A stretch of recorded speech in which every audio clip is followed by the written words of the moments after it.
people down in the foyer, so we'll just give them a chance to come up and then we'll get started. So 2 minutes forbearance, if you wouldn't mind.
I'm David Irons, representing the Teams Business Association here this evening in lieu of our chair, who's unfortunately away.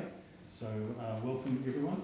I'll just call first on Mayor Len Salt to please come up and deliver the carry. Kia ora, David. Ko hauraki Aotearoa e mihi ana ki te whenua, e tangi ana ki te tangata, ko ngā hao e pūpuhi mai nei, rere ki uta, rere ki tai, tihe Māori ora. I will do the English translation as well because I know a number of people like to know what those words mean. Here is hauraki, acknowledging the land, lamenting those who have passed. Winds here swell, to the land, to the tides, a breath of life. Thank you so much. Thank you. Thank you, Ben. Hear from you again shortly. Greetings, everyone.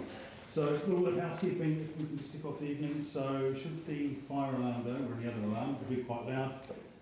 Council staff will know the way down the stairs you came up, and out front. If you need the bathrooms during the course of the evening, just across the foyer on the other side there. So, I'd just like to thank the council for providing this venue this evening. Some staff members have stayed behind to facilitate that, so we're very grateful for that. The meeting is being live streamed, and we'd like to thank Richard Hornell down the back there, being broadcast out to a cast of billions around the world. So just bear in mind that your comments will be preserved in perpetuity for all to hear. And thank you also, Martin, for your assistance in setting up this evening as well, much appreciated. So firstly, I'd like to ask Mayor Lynn Salt to come up and speak briefly. Then we'll hear from C, and I'm hoping also to hear from the recovery manager as well. So ask Lynn to come up and speak. Kia ora, Dave. Thank you.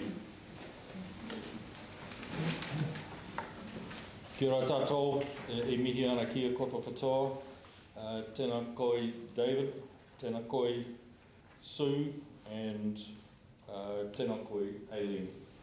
Tēnā koto katoa. Ko Len Salt toko ingoa, nā mihi nui, and thank you everyone for being here. This event is very, very significant because it's another milestone in a new way of doing things and a new direction for this council. This council, and this has become evident over a series of meetings and a series of hui and a number of things that have been done over the last weeks and months. This council has never been as engaged and as focused and as connected with our business people and our communities as it is now. So this, for us, for me as a new mayor, for Aileen as a new chief executive, and for our council as a mixture of new and previous councillors, this is a milestone for us in a way that has not been seen before, and it's because of the events that we've been facing since the beginning of January. There's a lot of history in there, but we can thank the events that have happened for opening up new doors and new opportunities for us. We do have new opportunities, but we need to be mindful of the challenges. This is all happening at a time when our environments are changing. We're dealing with stuff that we haven't had to deal with before on a scale that is new to all of us. Climate change is an obvious one, and I'll give you an example. I sit on the Waikato Regional Transport Committee, which is all the mayors of the region, and it's a body of Waikato Regional Council, and it's designed to prioritise roading spend and funding. What funding do we get? What is the policy that drives that funding, and where does the money go? And a year ago, the priorities were 1 to 5, and it started with growth. Growth is still on there, but in the space of less than a year, the priorities have changed, and now the top priorities are resilience and climate change. Why is that? Partly because we've been driving it. This council has been involved in this process in a way that hasn't happened before. Why are we driving resilience and climate change? Because if we don't get resilience built back into our roading, then our future is going to be very, very challenging. We know that our roads have been smacked, and we need to get them built back better and put back in a way that is not just patched up, but provides resilience and long-term security for all of the people of the district and all of the business people and communities in our district, that gives them some security about the future. So we've been driving that really hard. Business is changing. Retail is changing in a way that we haven't seen before. COVID has obviously given us a couple of hard years, but out of COVID, has everything gone back to normal? And I think the answer that we all agree on is that no, things are not going back to normal. The business environment is changing, retail is changing. What do we need to do to prepare for it? And we're seeing things like artificial intelligence, algorithms coming through. And I'll give you one example, the future of banking.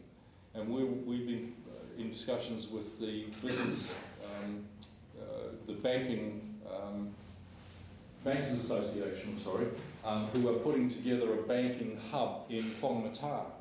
The reason they're doing that is because banks are starting to close down, and you've all seen it. You'll see hours reduce.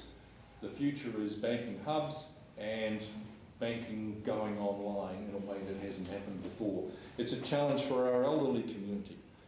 Some of them are not happy, not safe and secure, and don't feel comfortable about going online because of scams. And they're right to be concerned. There's just one example of the way things have changed.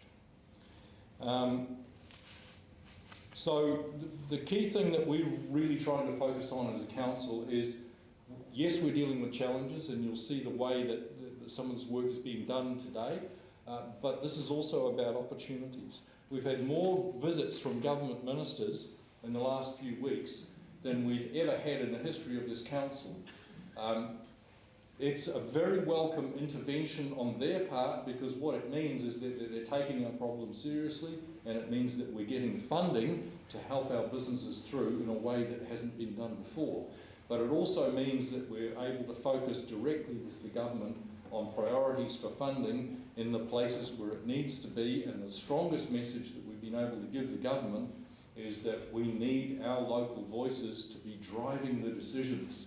Not decisions made from Wellington, not decisions made from Waikato region, although that's a big part of it, but our local voices and our people in our communities and our business people have to be the drivers behind the priorities and the decision making around funding.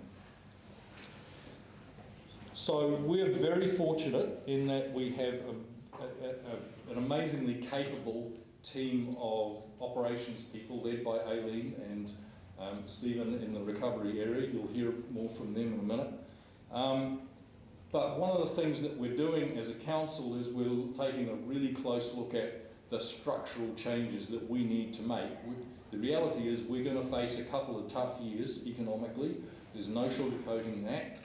But as part of the process that we're going through with our long-term plan and our governance planning, we are putting in place some structural changes that will take some of the pressure off the way that we do things and put some mechanisms in place that will ease the burden for our ratepayers, and we need your help and assistance in doing that. So we're coming into our long-term plan process. Our long-term plan is driven and guided by our communities. So as we finish and sign off the annual plan in a couple of weeks' time, we'll start on that LTP process. We need your input on that.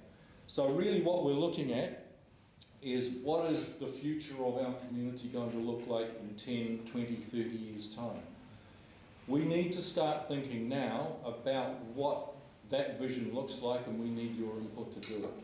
So our community board members and our councillors will start reaching out to you, asking for ideas, asking for input. And it's very important, and we've already had some. That's already started feeding through. We're excited about that. We want to see more, please.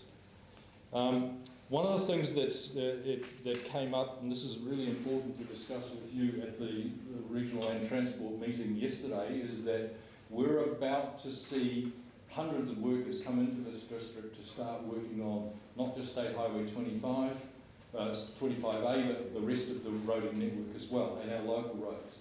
So we're going to, they've committed to, if it can be done safely, 20 hours a week, 20 hours a day, 7 days a week on 25A. What that means is that our business community has to be ready to look after the people, the workers that are here, and there will be hundreds of them. So the question that I would ask you to have a think about, are we ready for that? They'll need to be housed and fed, and they'll be thirsty at the end of the day, and they'll be working 7 days a week. Are we ready for that? It's an opportunity. So I invite you please to have a think about that and have a discussion amongst yourselves as to whether that's an opportunity that we can grab with both hands. So the long-term plan process, you'll start to hear more about that. I'd encourage you please to start thinking about that early. Come to us with your ideas as that process opens up. I'm going to leave it there, but thank you so much for being here, and we really appreciate your input and your time today. Thank you.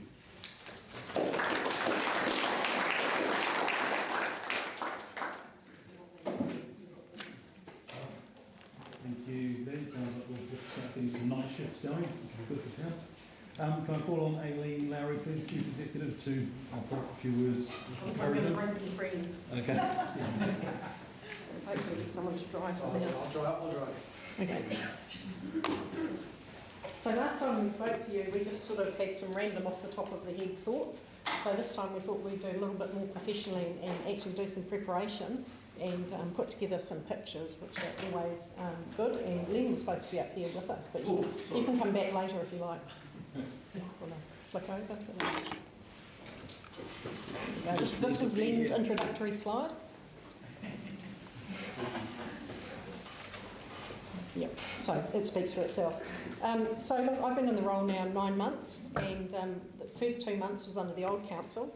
The next 2 months was under a new council going into probably the world's best induction program ever for elected members. And then we got hit by a cyclone. So it's been 5 months, and this organisation has pretty much been in the mode of doing urgent stuff since January. So here's the numbers on it, and the picture on the left-hand side there shows you that we've had 3.8 metres of rain at Pinnacles since January, which is more than the year's worth of rain on an average year. It's actually significantly above the previous highest recorded rainfall. So Waikato Regional Council CE rang me in January before any of this kicked off and said to me, hey, things are really wet, this is unprecedented, we don't know what's going to happen next. And so what we have is catchments that are completely saturated. So what that means is when we have some rainfall, so say we get a 50-year rain event, actually the damage being caused by that is the equivalent of about a 100-year return rain event. That's the significance of how wet the catchments are. The challenge for us is we face this into the foreseeable future. So even if it doesn't rain until December, we're not going to get back below the average rainfall. So we predict throughout the winter we're going to have continued instances of slips and closures and all of those things that are associated with those super wet catchments. So what we've been doing, we were trying to work out whereabouts are we between the fix, focus and future, and actually we concluded by saying we're trying to do all of it at once. So in terms of the roading network, we're still donkey deep in the fixes. We might be $5 million into a $30 million job in terms of the road fixes. So that's going as fast as we can, but between events and also taking into account the conditions and the stability issues we're facing. The major thing we're really doing though is turning our focus onto the future state, and we were very lucky that Stephen chose to come and assist us. And Stephen's doing some excellent work with NZTA and pulling together some proposals around what we are going to be doing in that area, and is also leading a recovery plan, and I'll hand that part over to Stephen to discuss. But important to appreciate that a recovery plan sits inside a civil defence legislation, and it's, if you imagine a civil defence straitjacket, that's kind of what it is. but within the straitjacket we can do kind of our own thing, but we're very prescribed as to what that plan looks like and how that fleshes in it. Yeah, thanks Aileen, kia ora tātou, good to be here. So we have tried to use some language that is more relatable to what we want to see happening in the district. As Maylene and Aileen have both said, this is a crisis not to be wasted, and we'll get one go at sorting out some of the grievances that we all hold about the way things have happened in the past, and we're going to do our very best to try and fix some of those really fundamental things, and thriving businesses is at the top of our list. It's not a priority order, we've got to be careful, but we're talking to a business audience and we've got you top of mind when we think about what can we do with the infrastructure that supports businesses and communities to be more successful going forward. So we've got a draft recovery plan. It's in version 1. We're walking that through with partners at the moment, and we will try and deliver that by the end of June. But know that, as Aileen said earlier, we're already in future and focus, but we need a plan to tick off the legislative compliance box, essentially. Thanks much.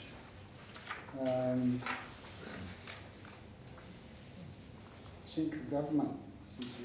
So this is something that has been absolutely at the core of what we're trying to achieve, because the team have got some really good people lined up to go and rebuild our communities, do the recovery plans, but without funding it doesn't go anywhere, and without priority on funding it doesn't go anywhere. So much of the focus that we've done is on building direct relationships with the cabinet ministers that make decisions.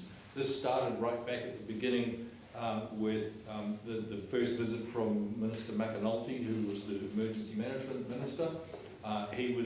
Once we signed the declaration of emergency declaration on the 3rd of February, $100,000 came into our Mirror Relief Fund immediately. That has since grown to over $800,000. Which has been helpful to our business people and people directly affected by storm events. And those relationships with Minister McAnulty, Kitty Allen, and particularly Minister Wood, and I know Minister Wood's been in the news lately, but he is still our recovery minister, and the reality is that he's been directly responsible for a lot of the support that we've had, which has been able to see us basically put that funding and support straight back into our businesses. He's also Minister of Transport, although he's suspended from that at the moment. I'm staying out of that discussion. There's nothing to do with us. All we want to know is that the support is there, and the standard minister is Minister McAnulty, and we already have a good, strong working relationship with Minister McAnulty. So getting our voices heard, especially once Hawke's Bay happened and Tairāwhiti happened, and they were some serious events, they were major events, and we really feel for the people in those areas, but we've got to make sure that the focus stays on our district, because if our voice is lost in all of that, then we won't get the support that we need. So that's where that continued relationship building and those discussions happen on a daily basis. Right, so the issue at the moment, of course, is State Highway 25A, and I'm sure you've all read the media release that came out. So we are advised the construction plan is finalised, and they're going to start work on the ground within the next fortnight, which is super exciting. We all know what it is, 110 metre 3-span composite bridge. Interesting, McConnell, Dow and Thornton Hogan doing the work in partnership. I understand this to be a bit of a precedent, so NZTA have never run an operation like this before. That's 20 hours a day, which, you know, that's basically 2 and a bit shifts per day. So that's a precedent, and They've also mentioned they're going to have a live camera feed so we can all watch what's what's going on up there. I'm not sure the contractors are going to like that. It's quite a good compliance tool if you're on the other side of the fence. But that's really good news for us. The local roads, so these are council roads. Although I have to say, and Stephen will talk about it shortly, that we're doing quite a lot of work quite closely with NZTA because we appreciate that whether it's a state highway or a local road, actually people don't care, it's just a road and they're all a network, and we want to make sure we're not pinching each other's contractors and we're doing things in the most effective and efficient way of doing things.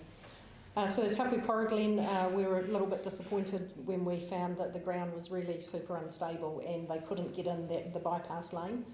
The tender documents are going out later in June. I thought, gosh, that's taking a little while, but the reality is we're constrained by the winter anyway because of the wetness of the soil up there and getting the job done. Some quite big risks around the rest of the network.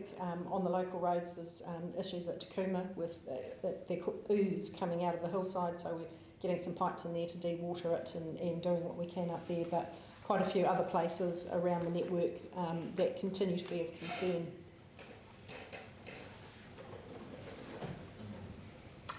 Thanks, Elaine. So, think Coromandel roads. If you think about that concept, doesn't matter, as Aileen said, whether it's a state highway or a local road. We've drawn far enough back so that we can see the loop of State Highway 25, how it integrates with Hauraki State Highways and what we need to do when 25A is back. So this does present us with a unique opportunity. It's kind of once in a generation to be able to get an investment case in front of Waka Kotahi that builds on their very rapid decision to reinstate 25A. So we now have a target package that we're working up together to do. Obviously 25A is announced, a series of 25A improvements that can be built while the road is still closed, so we get a much better value for money bang and a resilience improvement out of those two things happening at the same time. And then we have been tasked with Waka Kotahi to agree our 50 most vulnerable sites on the 25 loop.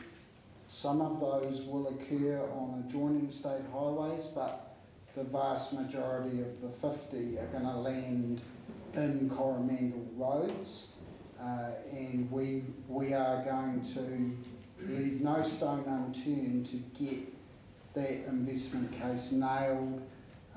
They're undertaking it in a sprint, so it's been done over 12 weeks.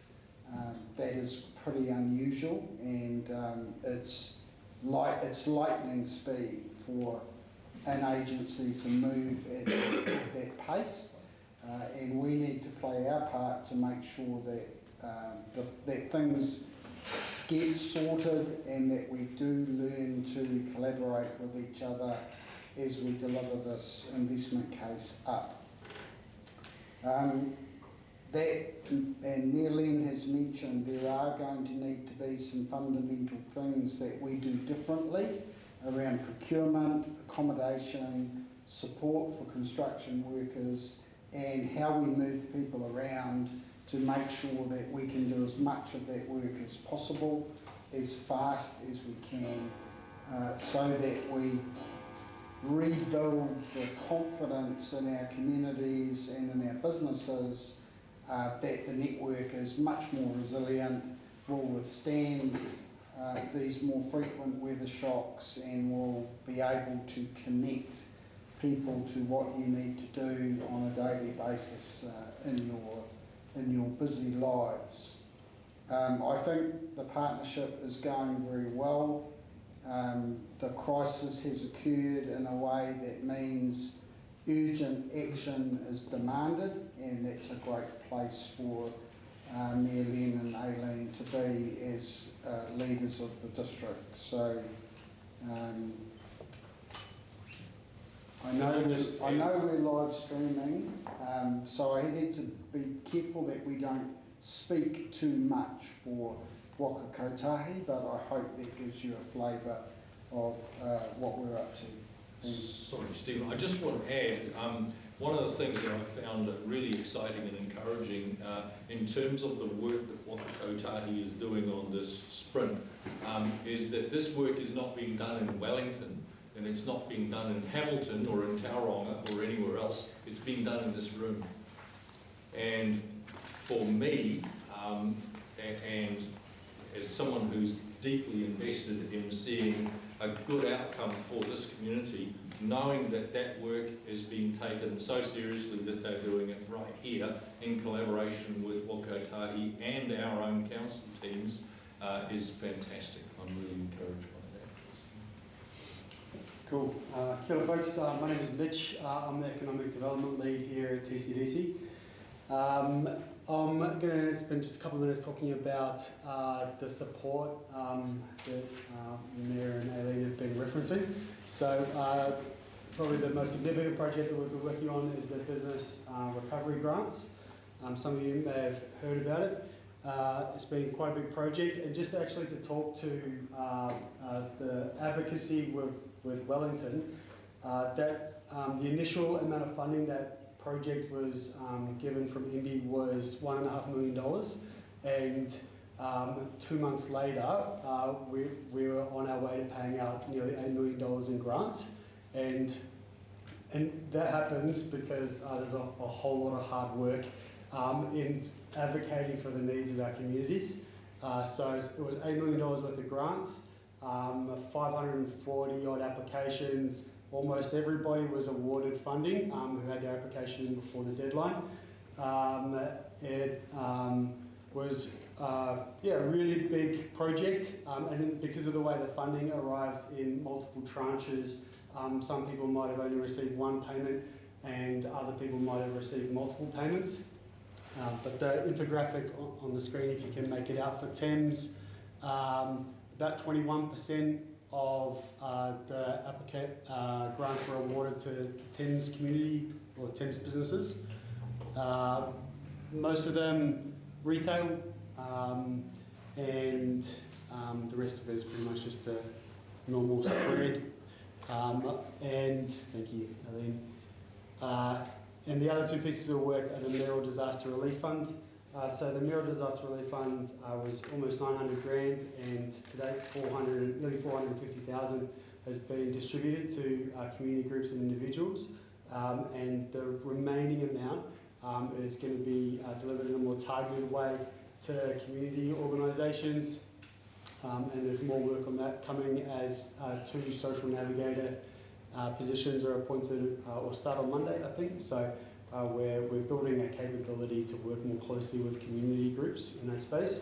And the other piece of work is a small fund that was available for sporting groups to help them with their additional costs.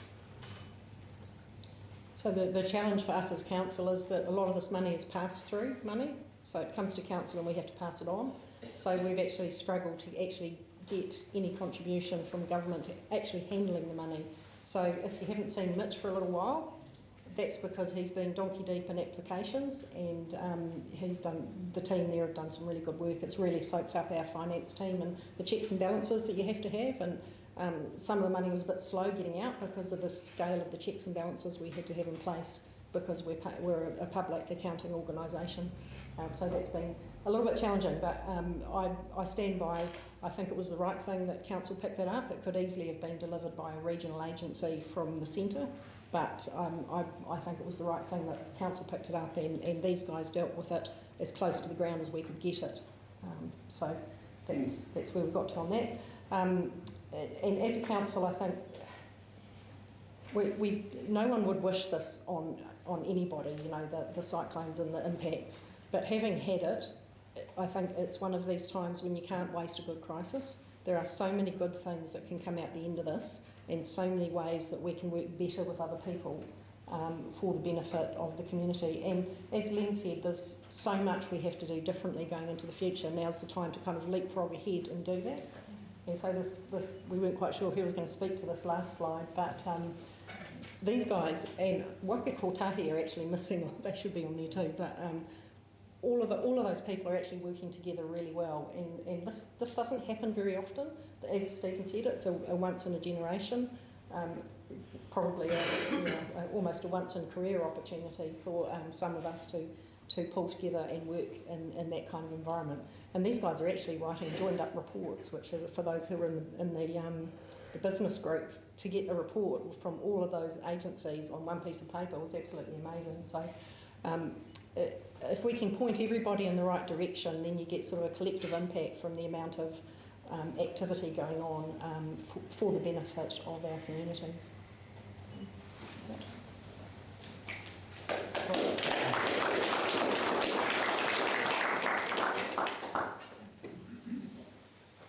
Thank you. Well, I think that provides a really good sense of the amount of work that's actually going on.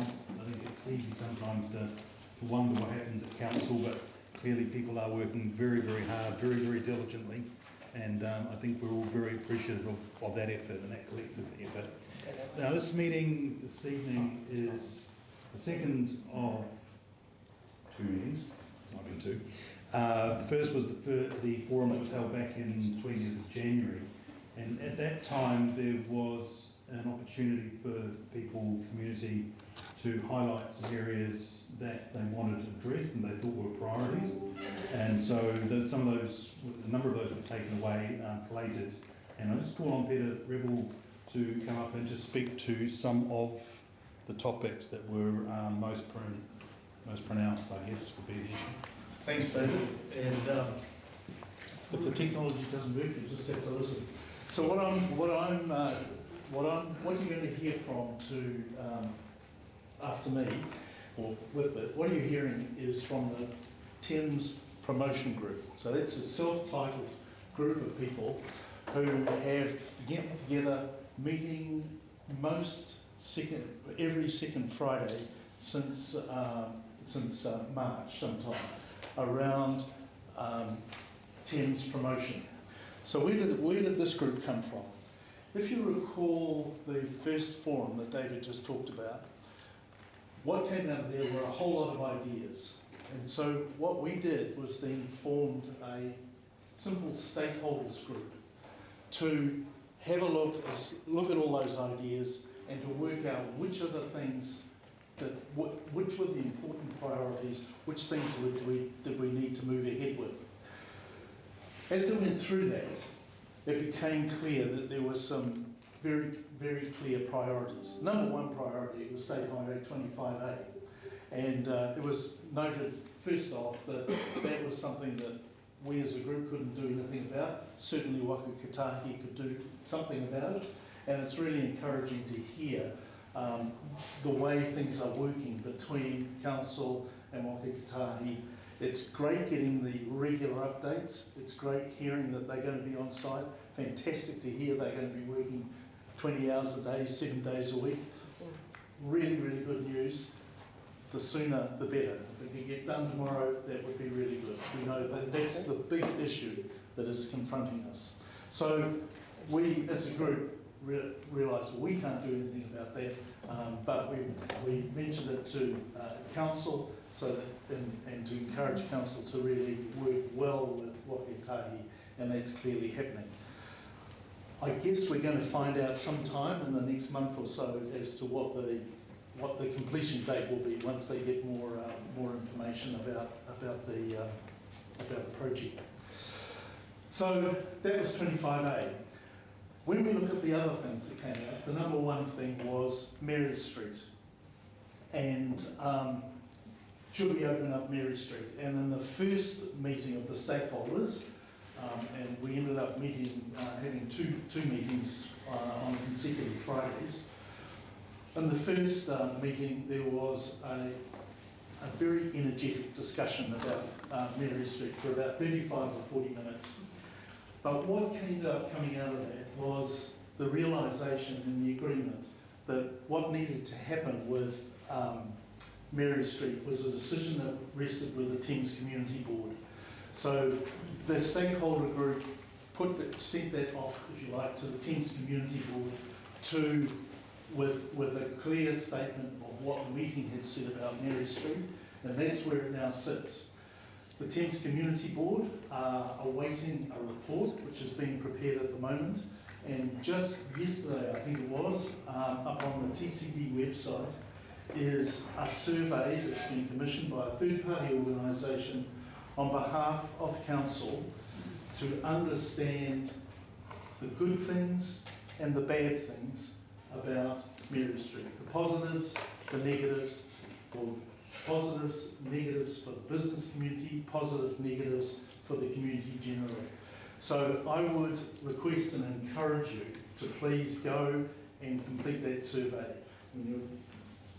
TCDC Vibe survey, and it will take you straight to it. So that's a report that is coming to the community board, and the community board, once they get that report, they will then be making the final decision about the future of Mary Street. So that was the first thing.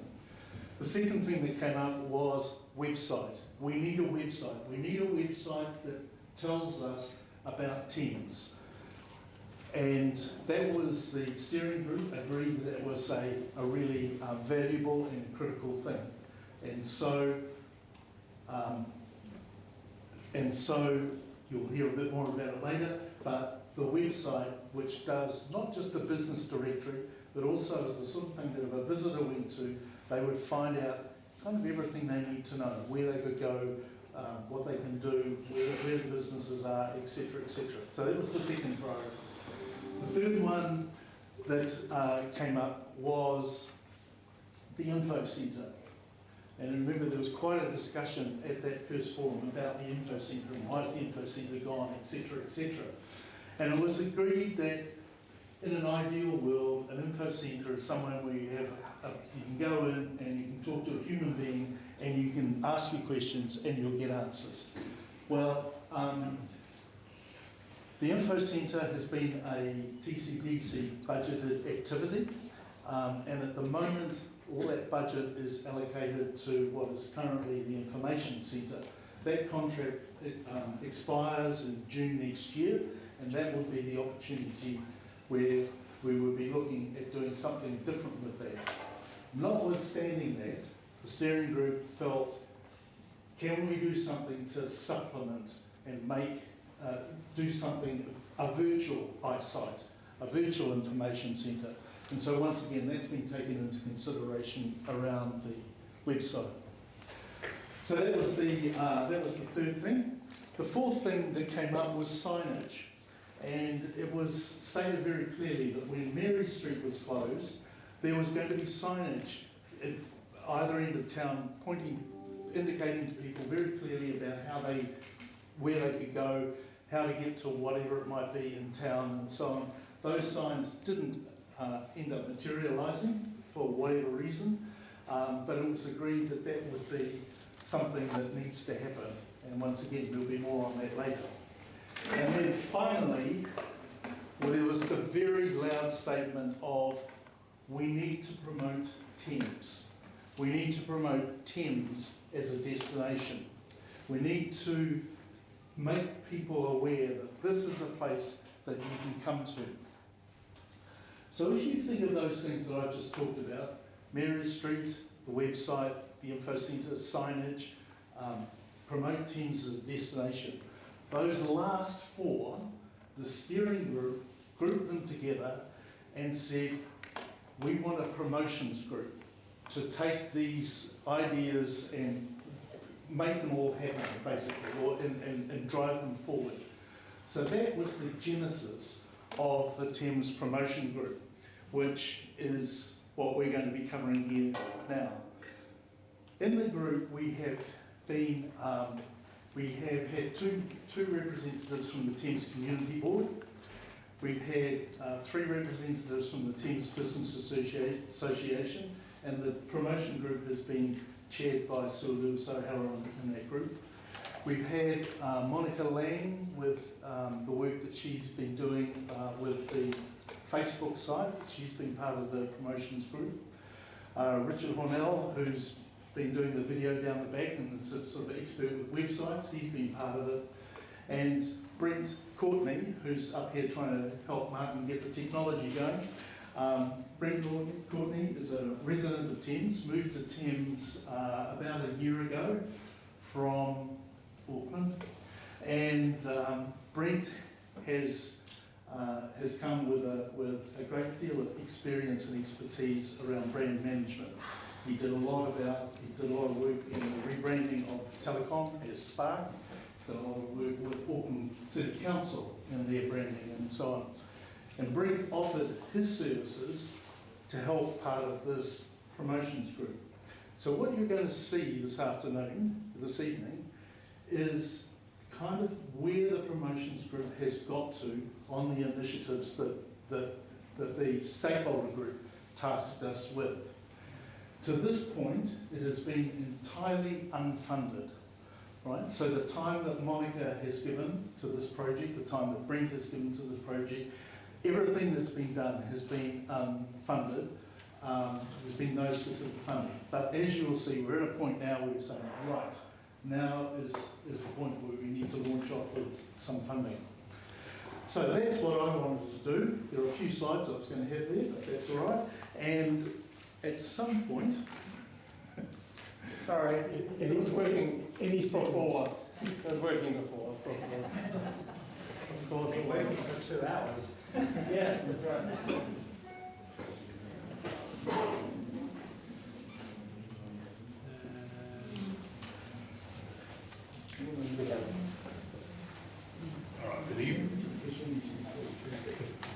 Do you just want to jump into some visitor survey stuff?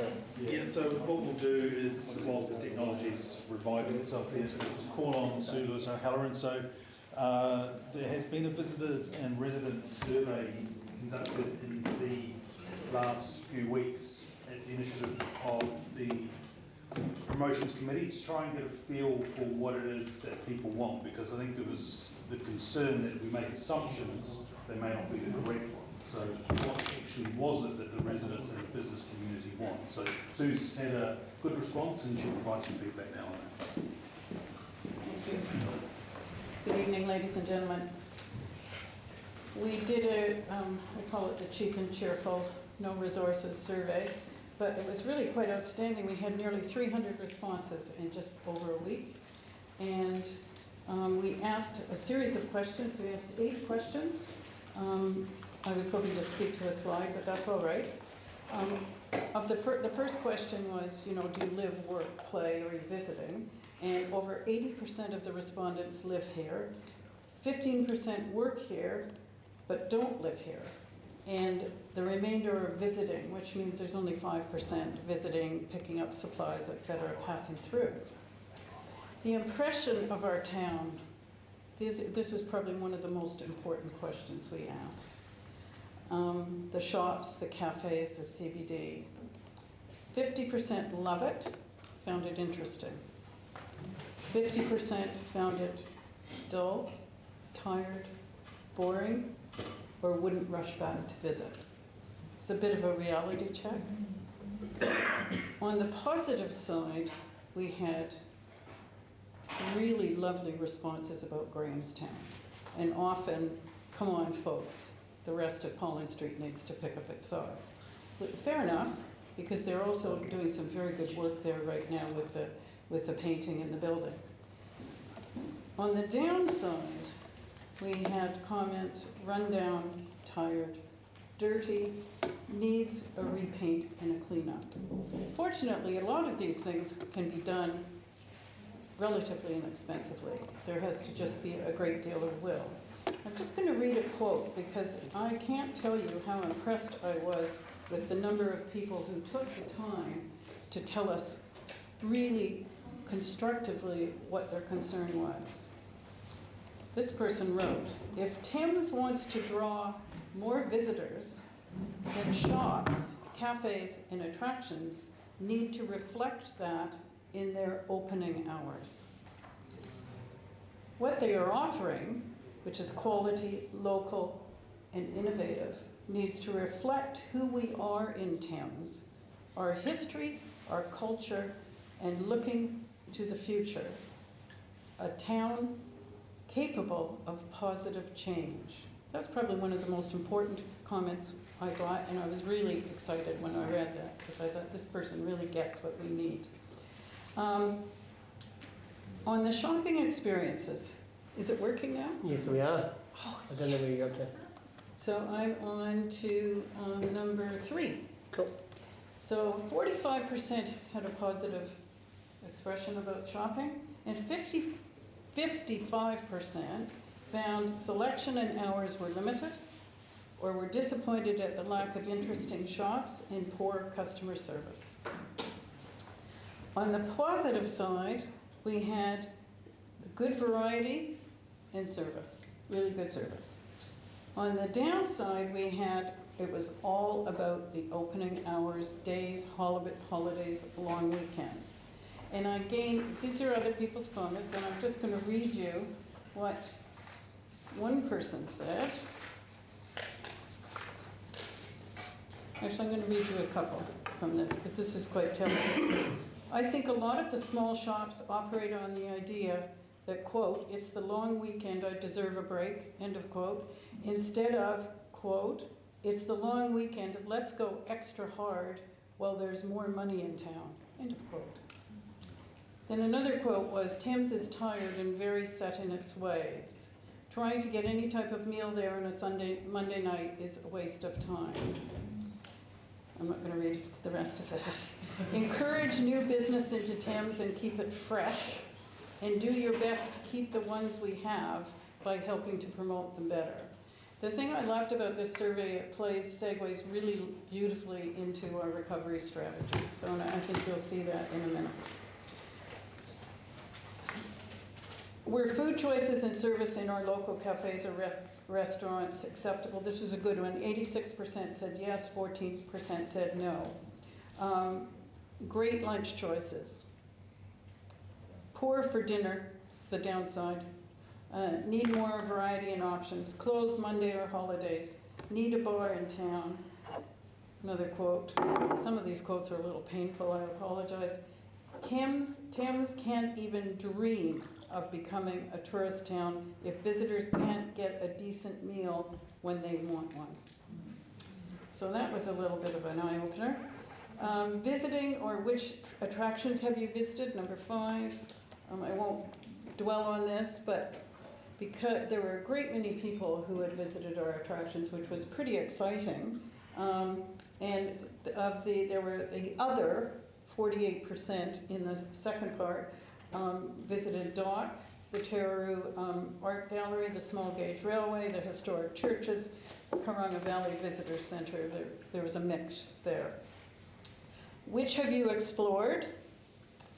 The Dock Center in Kauranga Valley was 79% of respondents had explored it. Hauraki Rail Trail was right behind at 70. The Pinnacles 46, Kauranga Campsites 41, and the others were 18%, which are beaches, tracks, Shorebird Center, Crosby's Crossing, John William Hall Arboretum, Kopu Bridge, and the Karaka Forest. If you're a visitor, will you be returning to Thames? 80% yes. 20% no. The yes, good cycling, walking, Thames music and drama, steampunk, the heritage itself, friendly small town feel, and beautiful backdrop of Coromandel Ranges and the Firth and the Coast Road. Makes you kind of proud. On the downside, nothing to do. So that was probably one of the more positive, negative comments we got. If you're a resident, what, if anything, would you do to improve our town? We had over 230 written responses to this, which is pretty amazing. On the downside, get rid of the vibe. I know we're not discussing it tonight, I'm just saying that that came up about 200 times. On the other negative comment was get more for young people to do. Address your opening hours. Need a music venue and a visitor center, better signage, info center, more things to do, beautify with hanging baskets, and restore pride. Restore pride. So I think it was a worthwhile survey. I wish we'd had more time and done it possibly a little bit better, but I think we did okay, all things considered. Brent? And David, thank you. Thank you, Sue.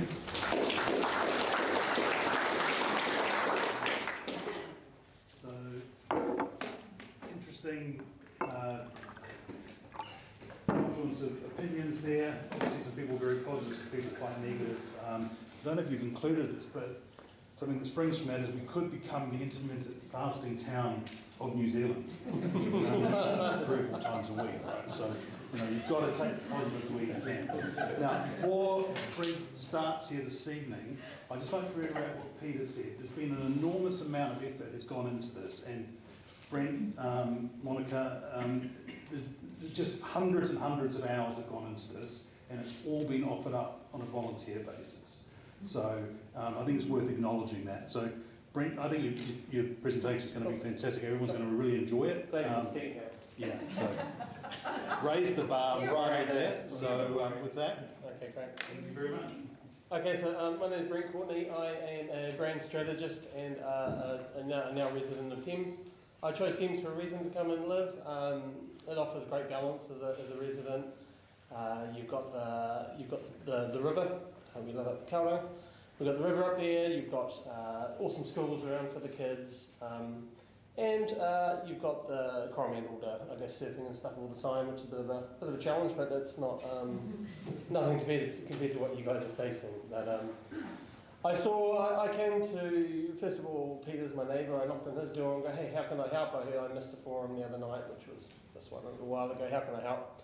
I see an opportunity. We talk about crises and making the most of them. We literally have a one-time opportunity to attract people to Thames this summer. It's going to go soon. If we don't do anything about it, we would have missed it. Visitors are going to think about where they're going to go in this coming summer, and they're going to choose. They've got plenty to choose from. They've got Raglan, they've got Mackay, they've got plenty of places to go. We just really try and keep them in the Coromandel if we can, and ideally for all of us here, Thames.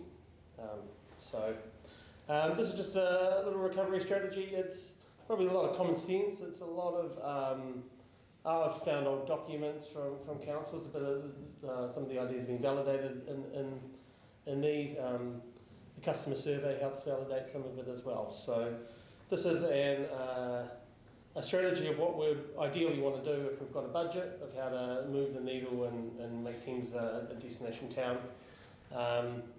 It's also, we've got to progress. We want to get a website up for you guys, and it's not that hard.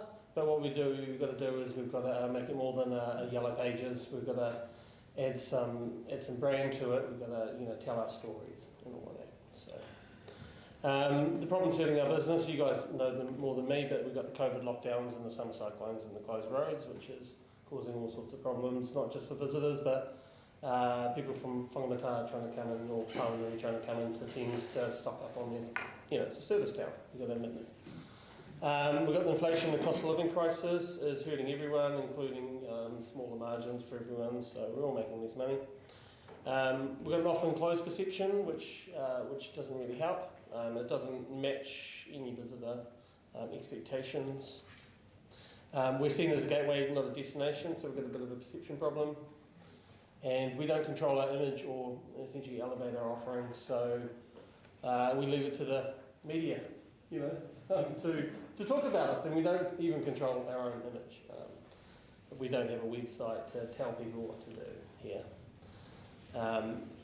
Okay, so total visitor spend in Thames Water's down, and it is down at minus 29.7%. That's a hell of a lot. This comes from some regional hotspot data, thanks to Hadley at Thames Coromandel District, who have been, just helping me out, because we need everyone to collaborate on this document. Okay, Sue touched on those, but some common words that popped up in the survey. We've got love, good. We've got interesting, great, history, friendly, and quirky. We've got closed, vibe, on the negative, cleaner, tidier, tired, needs improving, dull and empty. So just trying to form a bit of a picture here. Now, if we go up in the air and look how a visitor approaches Thames, we've got the, obviously, mainly from the south, but we've got returning visitors from the north. But they come through Kopu, obviously a bustling industrial and town. They're doing really well. A bit of hopefully turn into a bit of engineering excellence down there. So real good for local business, good for skills, good for keeping students, kind of apprenticeships and all that sort of stuff. And so there's some real positive things going down there. People are going to come up through the Heritage Rail Trail or come up through the road and basically hit Shortland Wharf at Queen Street. And usually drive on. Hence our problem where we're struggling to get people into Pollen Street, into the business district. There's lack of signage. There's it's there, but it's just not very visible, and it's just not working that well.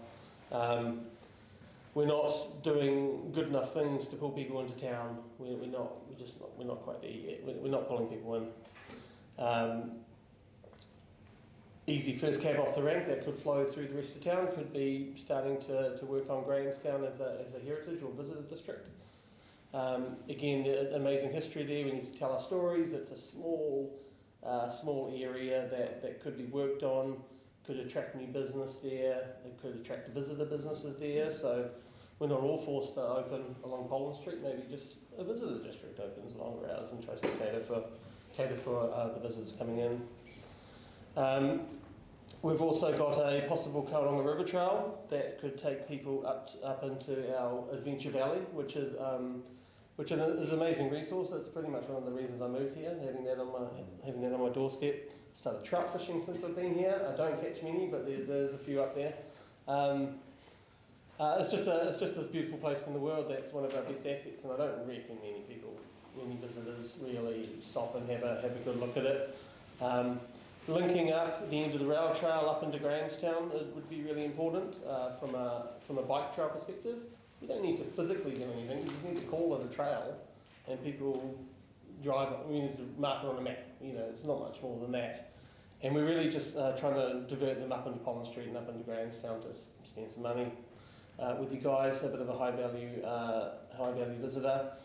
And a bit, Karanga Haki down the way, our competitor, has a great cycle trail that attracts lots of people, so we could have the equivalent heading up the Kauranga with a beautiful river trail. And then of course, before we lose them, we want them to fish in the Firth, and we want them to enjoy our Thames coast basically, because there's a lot of great things going on there as well. So that's essentially just from a focal point from visitors, from a visitor point of view. So the problems I talked about before, here's essentially our solutions to address these. We need to invest in the brand. My point before, we can't call ourselves a destination if we don't have a brand.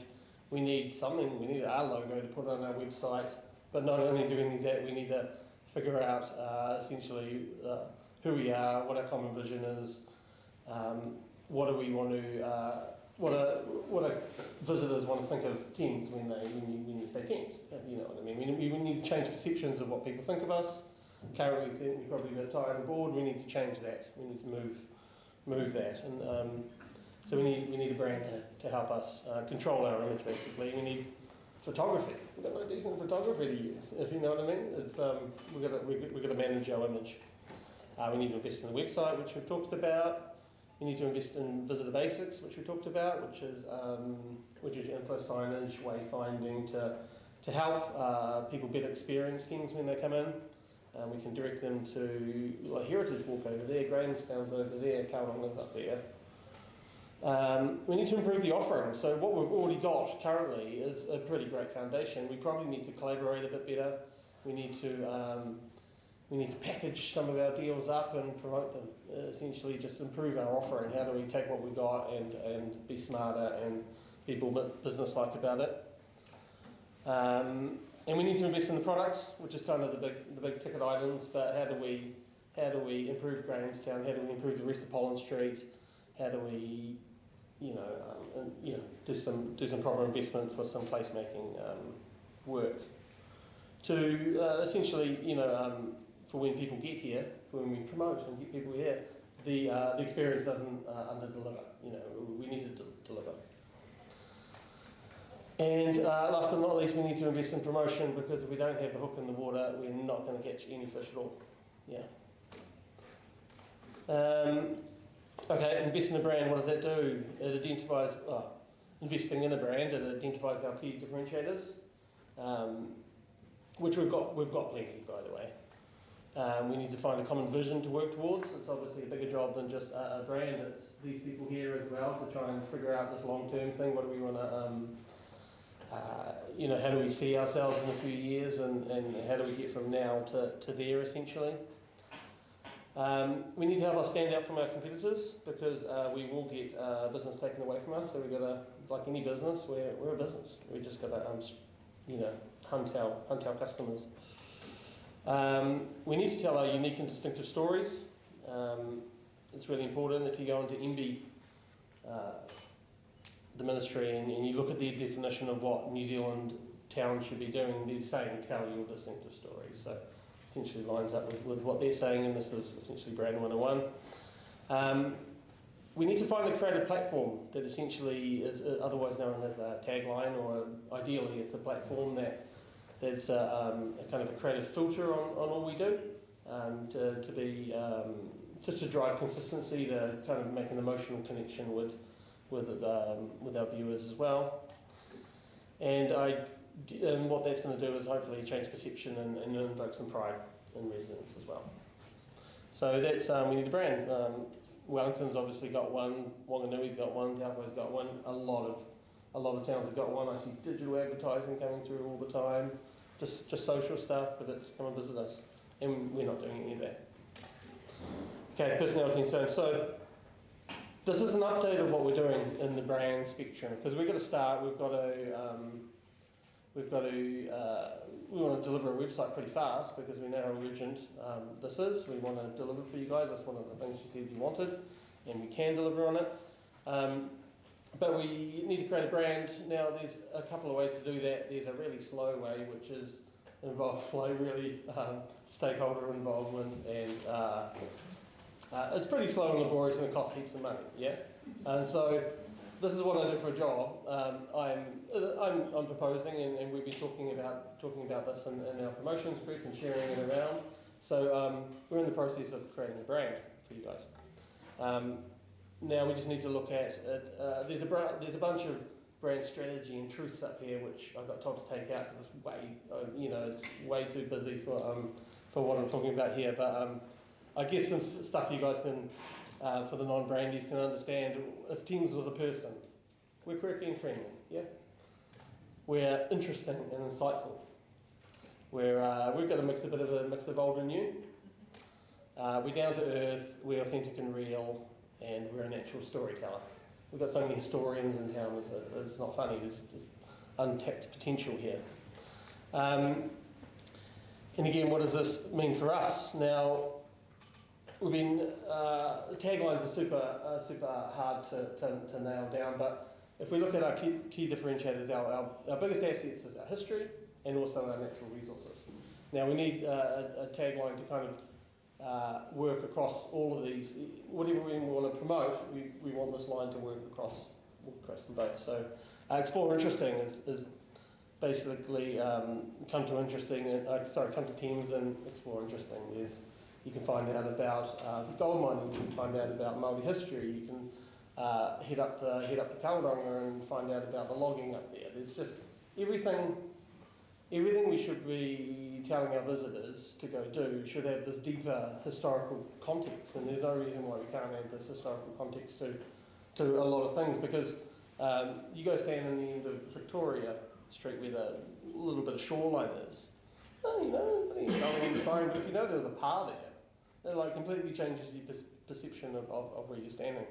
And ideally, as we're cruising around certain heritage attractions, the lions, signs, etc., we could take advantage of those, putting QR codes on them to hook through to our website to kind of start reading a bit more about the context of these locations. So it's really every chance we get to tell a story, and it's really this is an invitation to visitors to come explore interesting Thames. And it works on, it works on a history, and it also works on our natural features as well. So it's a bit of a creative platform, you could say. It's a bit of a filter that we could put over our work. All right, so just now visually looking at some Thames historical reference. Got some Ngāti Maru stuff up there. The whare that now lives in Auckland. It'd be great to get that back and put that in the middle of the town.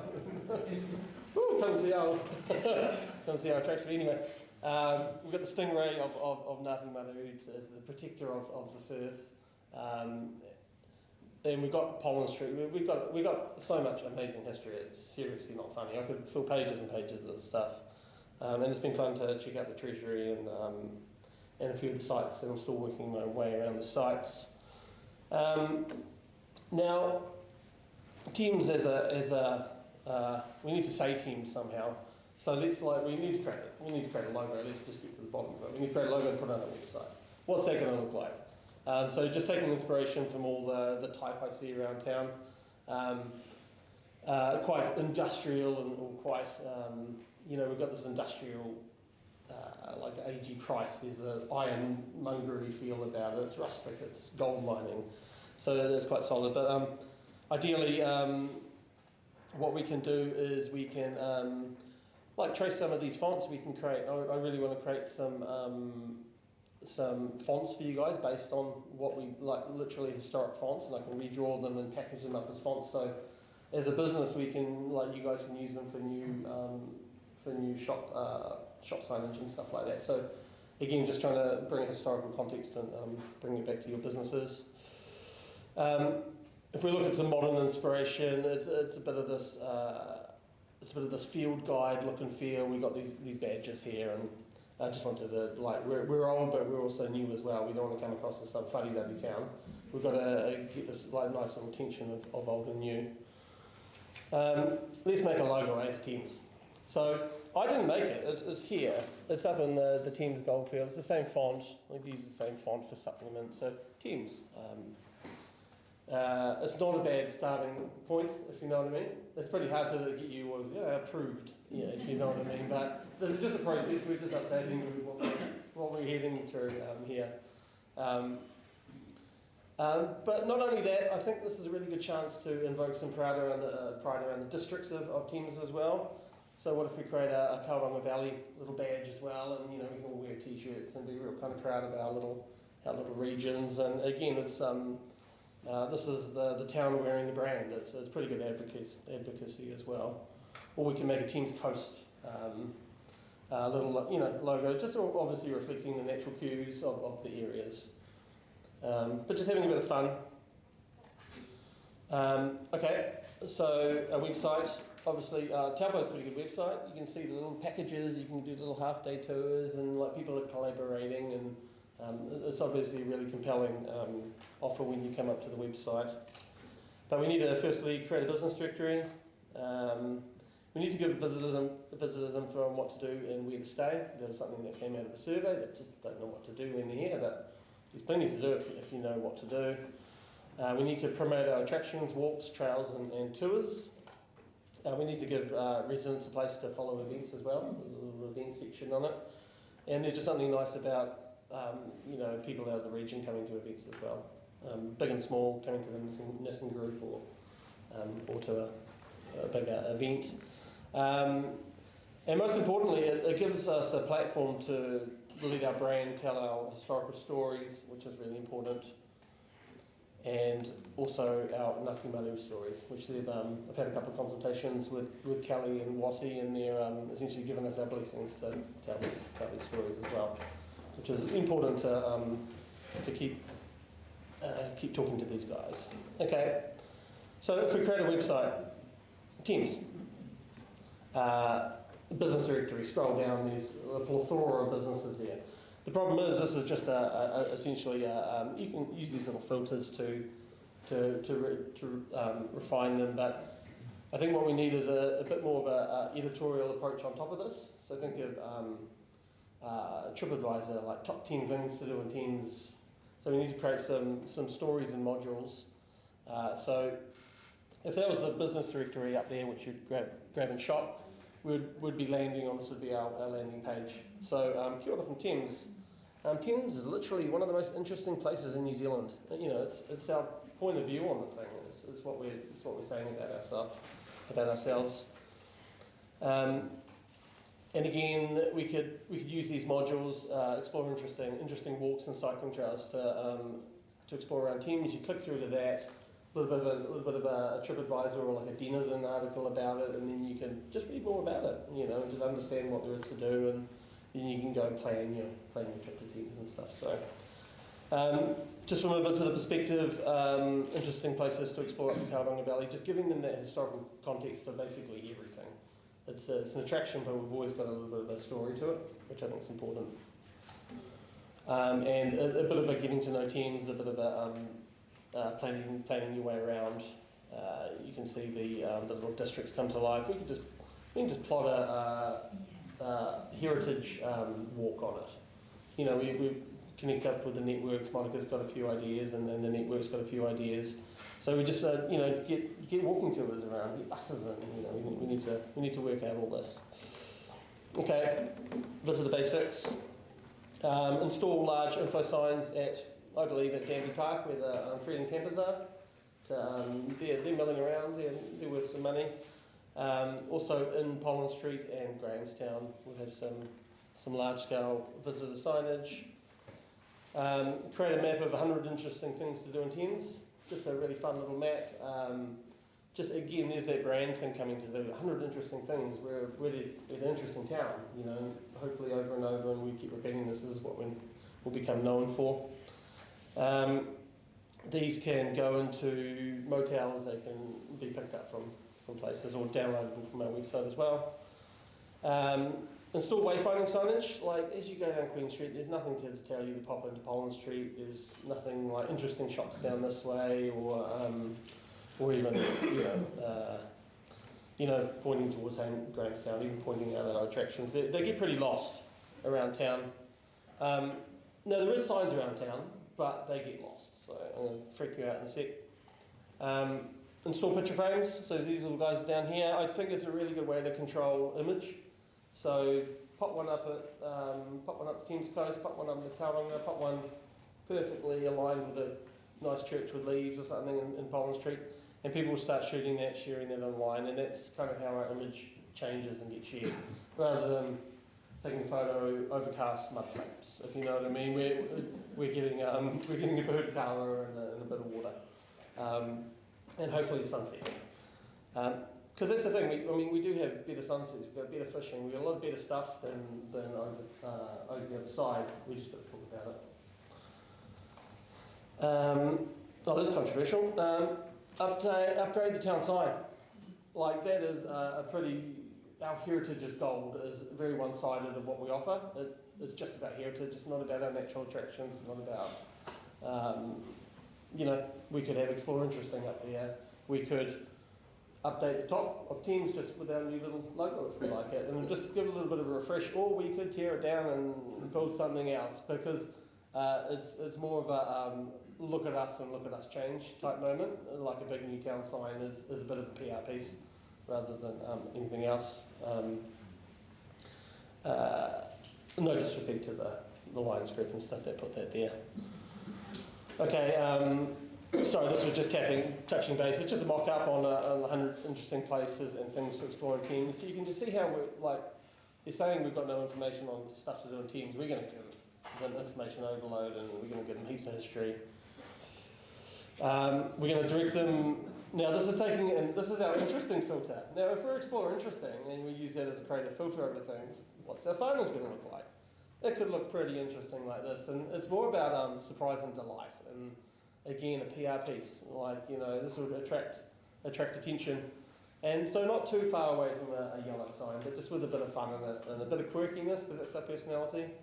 Or we could just do some boring yellow signs, but This is just making them stand out and making them different and increasing the experience. Okay, improving the offering. Now, this is not really my remit, but I do see that we could develop and promote walking and cycle trails that take in the historical attractions. Just that, I mean, we've got all these attractions here, and we just need to link them up and collaborate and promote them, basically. We need to do more organised guided tours if we can. We need to attract the bus tours. You know, we can control that visitor if we bring them into attractions and then bring them up into the right shops into Poland Street. And all they know of Thames is this really amazing impression. They don't, you know, these guided tours and these bus tours, you can really control what they see. Again, offer package deals. If you go back and look at the Taupo website, you know, I wonder if we could do things with the attractions where you buy a pass and you can see all the heritage attractions in the day or over a couple of days. It's just a single pass. I wonder if there's easier ways to essentially make it easy for visitors to see more things and get a better deal out of it too. And open Sundays and you know, in summer for the visitor market to basically counter the Thames is closed perception change, which we've got. Okay, invest in the product. Improve the things that are feeling tired, and this will enhance the experience. Now, I really got this idea to, like, there's really hard improvements, which is cobblestones and like physical things. But there's no reason why we can't look at Gravesend, all the rest of Bond Street, and just paint the tops of them, and then we've got the archive there, and just reference what used to be up on the top of the buildings and sign right it back up.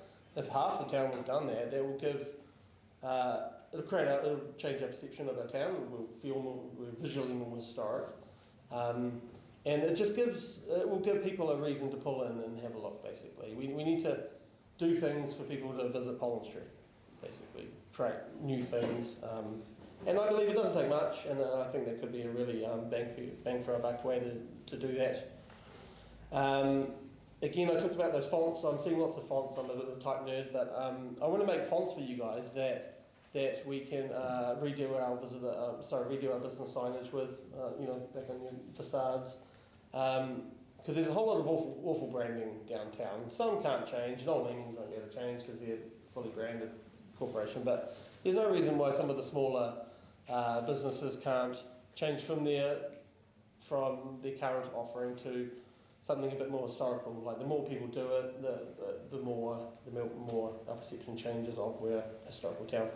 And we just start to look better, less shabby. You know, we're saying we're run down, we're tired. It's just an improvement program.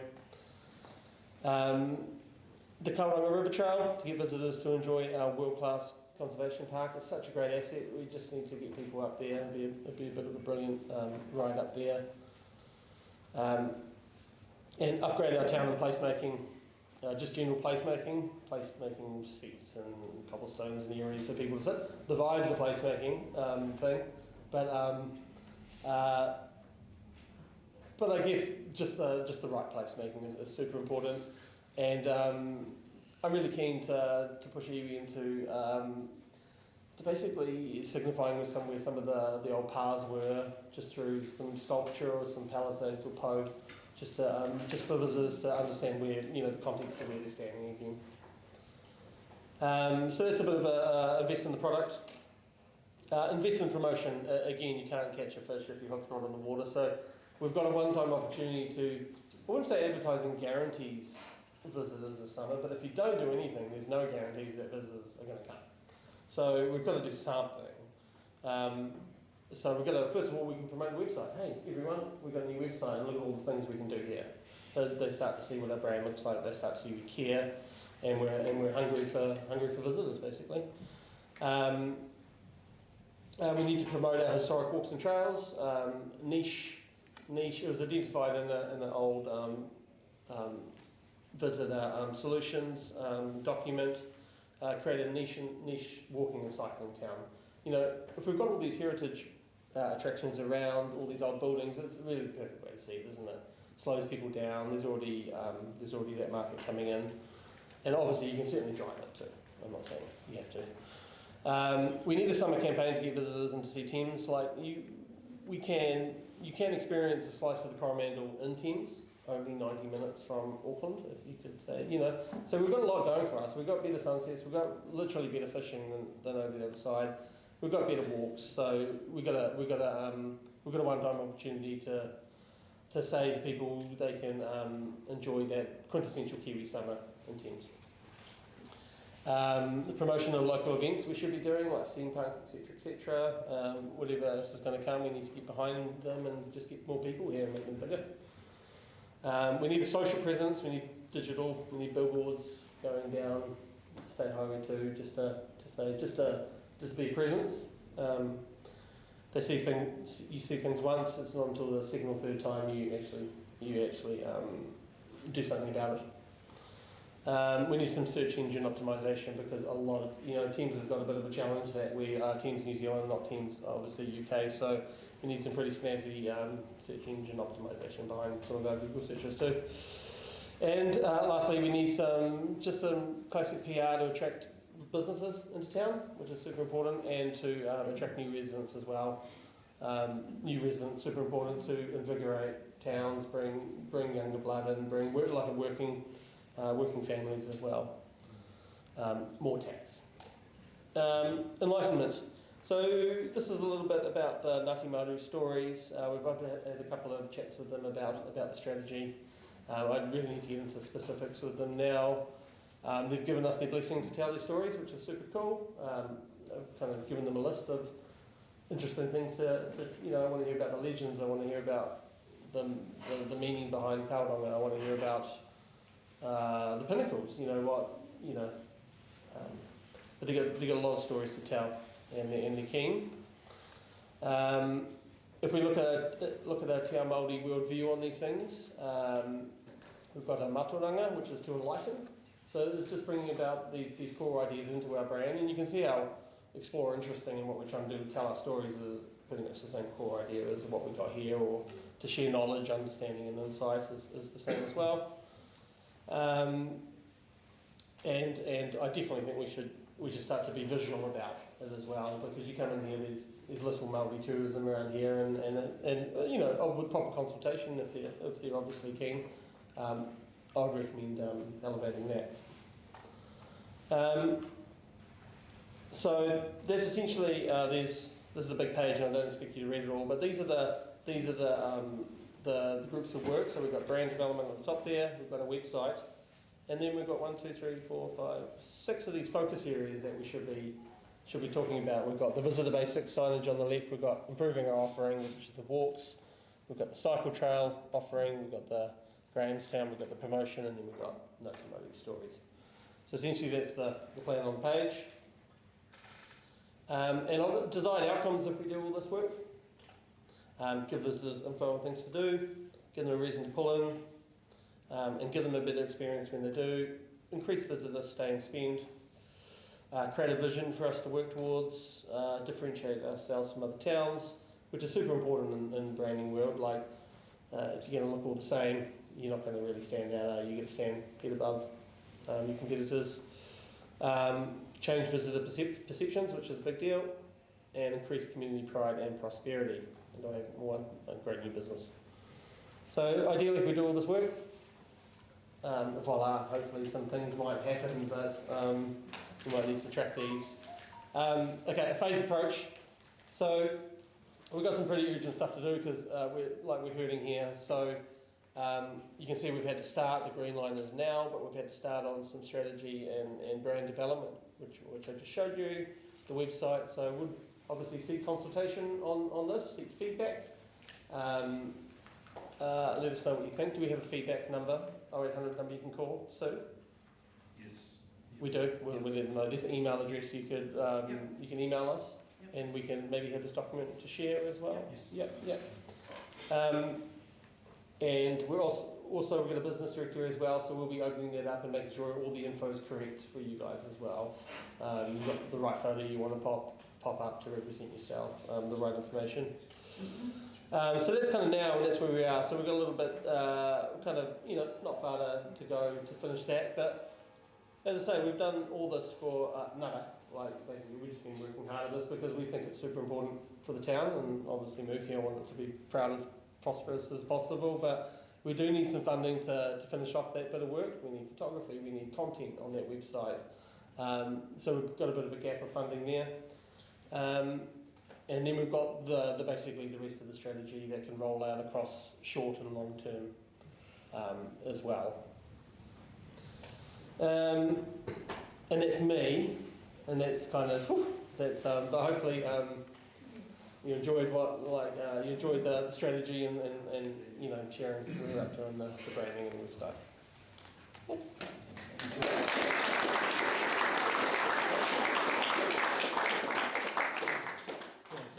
Thank you very much, Brent. Again, everyone can see the huge amount of effort's gone into that. And I think we can all probably take something away from that, hopefully quite positive. So I'm just conscious of time now. We've kind of hit where we said we were going to close off. I think we can probably spend a few minutes if anyone's got any burning questions or, yes, lady in the... Linda Davidson from New Cottage, B&B. So the website, how long would it take to be up and running, and how much would it cost? It's up and it's live. Don't look at it now because it's full of holes. Okay. So it's just temporary live because we're going to show it tonight. But we could, you know, we'll take it down because we don't really want people to see it. But it needs some. It needs all these. It needs some content, and it needs some photography. How long? Yeah. A month. If that. It doesn't take long. Yeah. And how much would it cost? I believe we need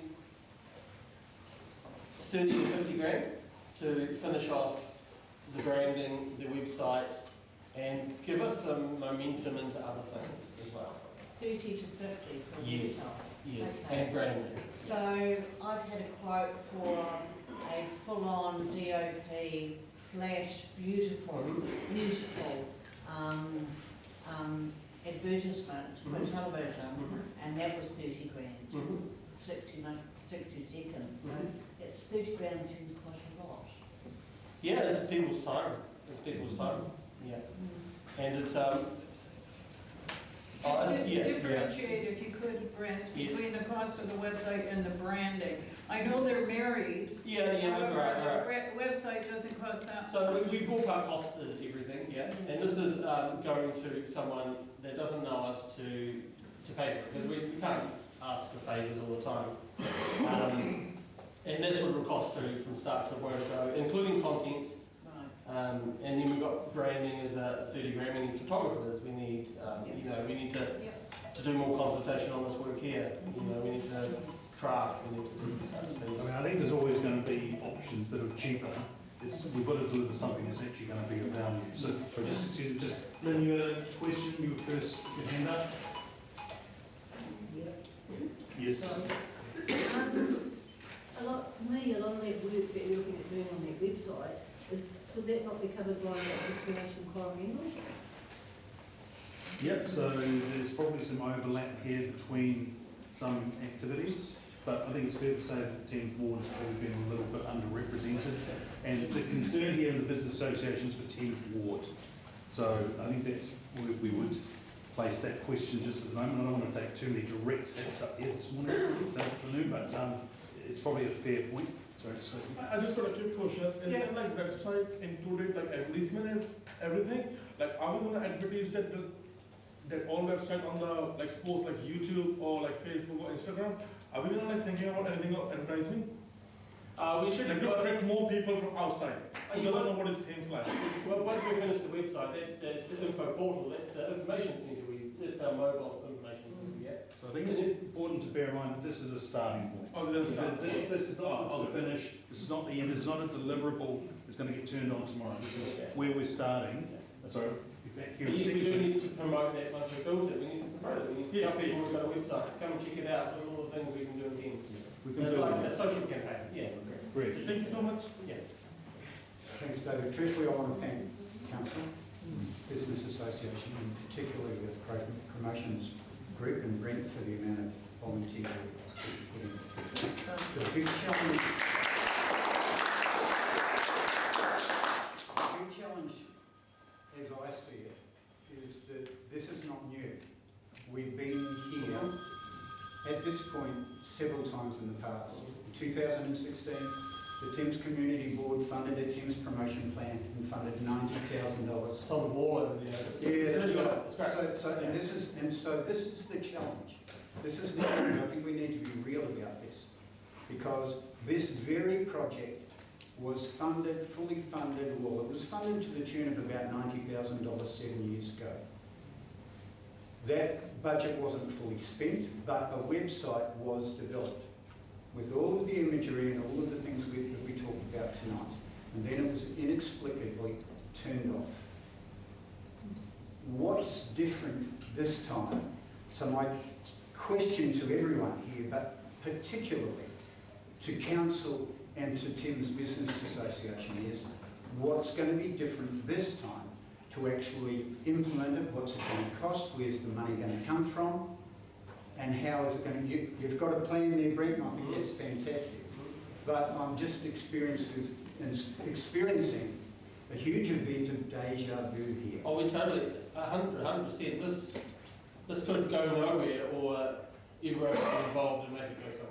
Yeah, I mean, I think we had a website with all of those things, which was switched off. Points And well it's taken. like, so it's where to. Yeah, so I'll address that in a moment. If we can just a couple more questions, and I'll come back to that. Oh yeah, I'd just like to just acknowledge Greg, just that I've done a lot of big work with brands in the past and big companies, and I think the level of expertise and insight that you showed here on your presentation today, I've been in meetings where the cost of that presentation alone is $30,000 to the likes of Spark or Telecom or large organisations. So I think straight off the bat, I think right here, right now, we're getting amazing value for money. We've got Brent, he seems like a super onto it guy that has got the energy to lead the project. I think he's already emotionally invested in it, and yeah, he's got my full support going forward with it. So You're an older brother, No. No. No. Alright. Sorry, Fiona. Kia ora everybody, I'm Chair of Creative Coromandel. Wonderful job, really impressed with your branding, really professional. Something that I saw that was missing was the creativity. Actually, we'll talk about arts in the Coromandel. So I just want to talk about how you're going to address that, working with organisations like us and like other people who are involved in the creative industries. And you'll work in collaboration with those organisations. Yes. Awesome. So I'm a creative. I love creativity. Yeah. Creativity is the way that we make people work, essentially. So I totally get it. I get your point that there's history itself is can be quite dull on the outset, but like spin that with creativity is really interesting. Hence those wayfinding signs. A creative example of wayfinding. So absolutely every project should have that filter on it. Once we go into the execution phase, let's talk essentially, and how we get creativity. So the arts, culture and heritage, I get what you're saying. Yeah. So I suppose I'm saying, are you going to reach out to organisations like us ourselves? Should we reach out to you? Yeah, or do you want us to reach out to you? Please, Yeah. absolutely. Awesome. Yeah. Yeah, that collaboration of This might be a business association meeting this evening, but it's very much about the community. I mean, the communities and the businesses together will make the stronger business, stronger communities. I think it's the tagline of the business association. So everybody needs to be involved, and I think it will only be successful if everyone is actually willing to pull together and be a little bit positive. There's lots of opportunities to shoot these things down, and I think coming back to you, Greg, I think one of the things that's been mentioned a couple of times, I think Aileen mentioned that opportunity arises from adversity. This is a really, really excellent opportunity now for us to deliver on it. So to Greg's point, I think the next step is to come back to where we started from at the end of the forum, where we had a number of people in this very room that actually had some real skin in the game and some real ability to deliver some funding to try and initiate some of these projects, or these projects in particular. So it's not holding council to do this. We don't have the money. I mean, Elaine mentioned it's a pass-through situation at the moment. Some of the government, central government, though, does. And it's really now key that we come back together as a group and try and present back to some of those collective organisations that are actually working in harmony and try and develop a real strategy that we can take to them and say, can you fund this for us? This is an opportunity, not for now, but also for the next 5 or 10 years. This is an opportunity for the next 10 or 20 years of business in Thames to come together and really develop something for the future. We might be tired and dull now, but the next generation of business owners perhaps won't be. So I think we need to take some positivity from this. I think the work and the effort that's gone in has been huge. I think the feedback I sense is good.